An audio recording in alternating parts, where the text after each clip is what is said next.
سے پیسے لے کر بازار کی طرف جا رہے تھے۔ چکی سے آٹا اور دکان سے گھی لے کر وہ دونوں تیز قدموں سے گھر پہنچے۔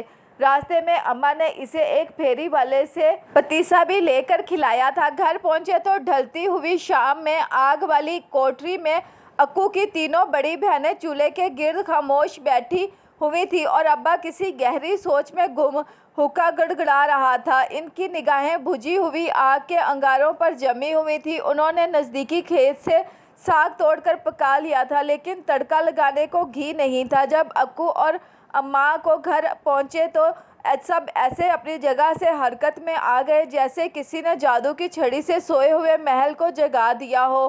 کوئی پھونکنی سے آگ کو پھونکے مارنے لگا، کوئی بہن آٹا گوندنے لگی اور کوئی ساگ کو تڑکا لگانے کے لیے لہسن چھیلنا شروع ہو گئی۔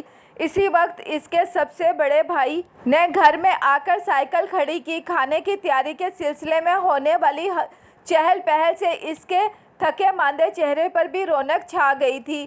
ننھے سے اکو کے دل میں بس یہی بات آئی کہ سب کے چہروں پر مسکراہٹ اور خوشی روٹی کی وجہ سے ہے۔ وہ اکثر سوچتا رہتا کہ روٹی کے یہ چند لقمے انسان سے کیا کیا کام کرواتے ہیں، اور غریب تو جیتا اور مرتا بھی ان چند لقموں کی خاطر ہے۔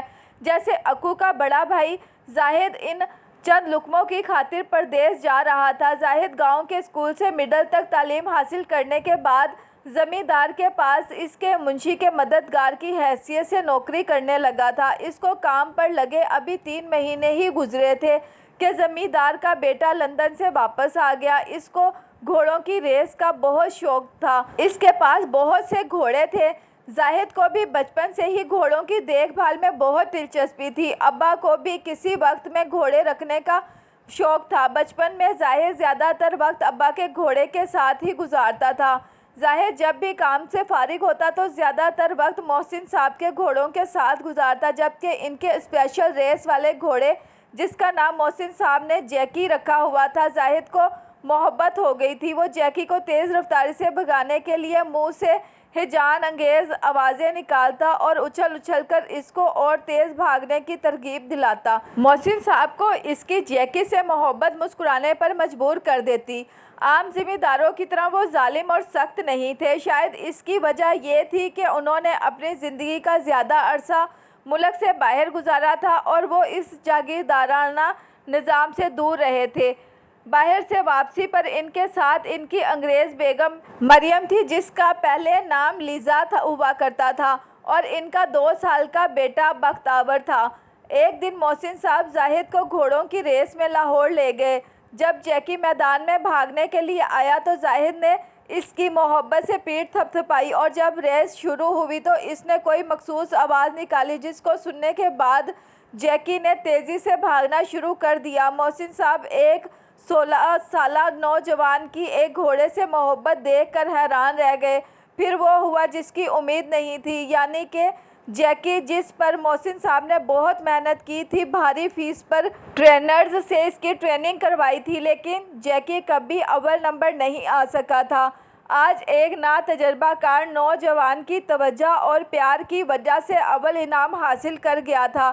اس کے بعد محسن صاحب کی زاہد پر خاص نظر کرم ہو گئی تھی۔ انہوں نے اچھی خاصی رقم تنخواہ کی مد میں زاہد کو دینا شروع کر دی تھی۔ گھر میں خوشحالی آنے لگی تھی۔ اس کے بعد محسن صاحب نے مزید گھوڑے ریس میں دوڑانے کے لیے خریدے اور ان گھوڑوں کو زاہد ہی سدھارنے لگا تھا۔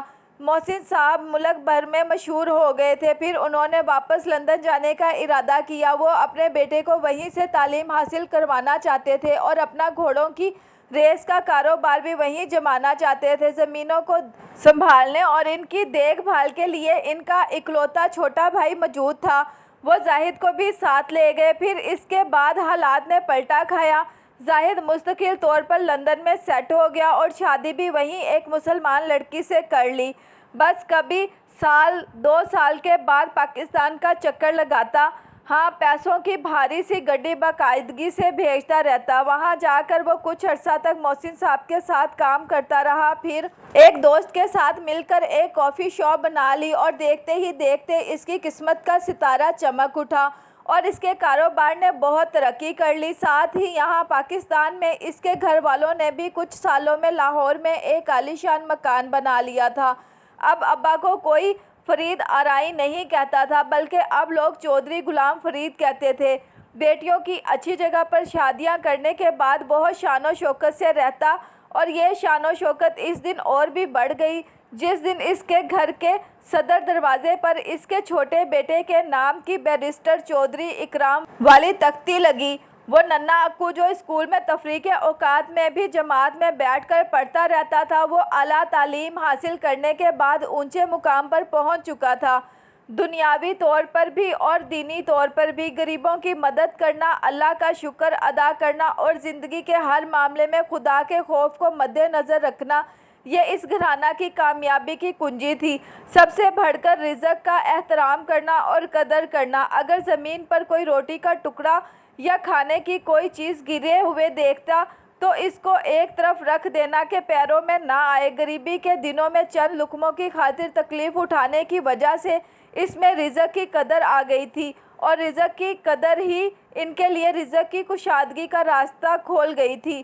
پھر وقت بہت آگے بڑھ گیا۔ اماں اور ابا جی آگے پیچھے دنیا سے رخصت ہو گئے۔ مرنے سے پہلے ان کی سب سے بڑی خواہش فریضہ حج کی اللہ تعالیٰ نے پوری کر دی تھی۔ پھر انہی دنوں زاہد کے بیمار ہونے کی خبر ملی۔